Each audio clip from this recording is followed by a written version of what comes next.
Hebreus, capítulo 12. Assim, nós temos essa grande multidão de testemunhas ao nosso redor. Portanto, deixemos de lado tudo o que nos atrapalha e o pecado que se agarra firmemente em nós e continuemos a correr sem desanimar a corrida marcada para nós. Conservemos os nossos olhos fixos em Jesus, pois é por meio dele que a nossa fé começa, e é ele quem aperfeiçoa essa fé. Ele não deixou que a cruz fizesse com que ele desistisse. Pelo contrário, por causa da alegria que lhe foi prometida, ele não se importou com a humilhação de morrer na cruz, e agora está sentado do lado direito do trono de Deus.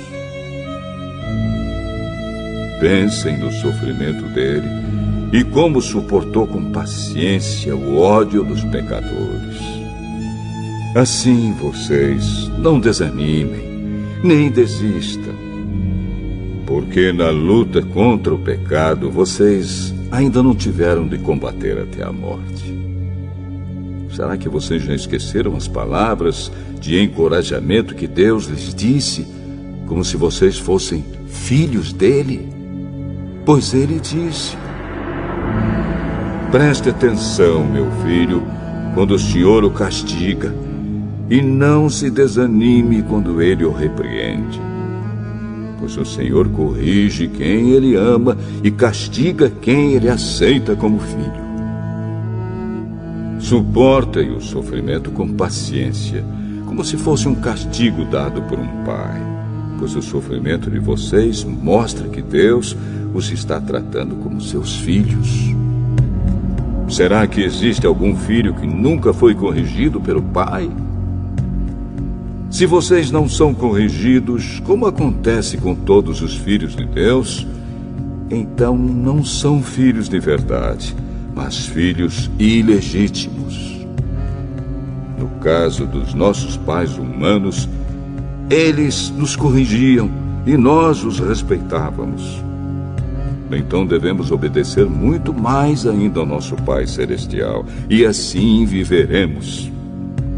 Os nossos pais humanos nos corrigiam durante pouco tempo, pois achavam que isso era certo.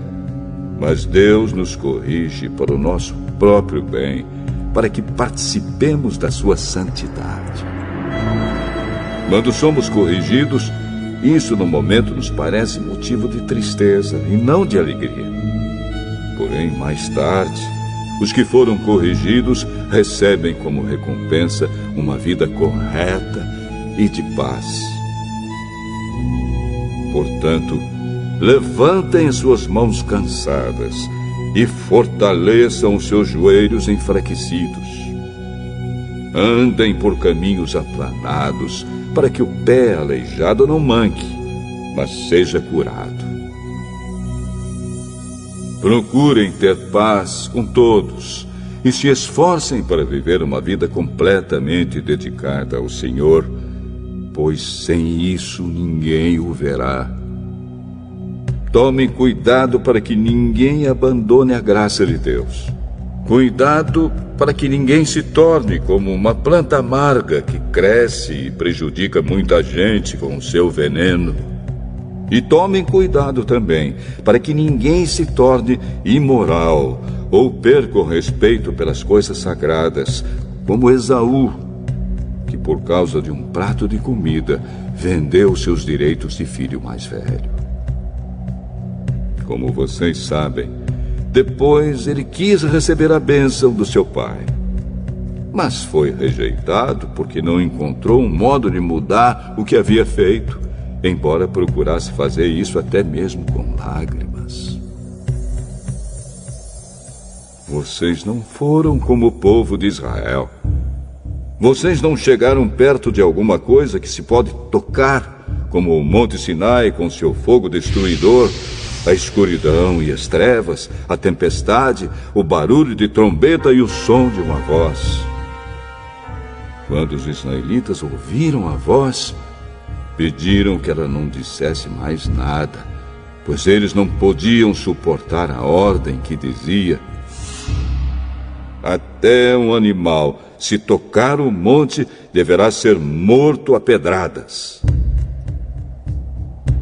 O que estavam vendo era tão terrível que Moisés disse: estou tremendo de medo.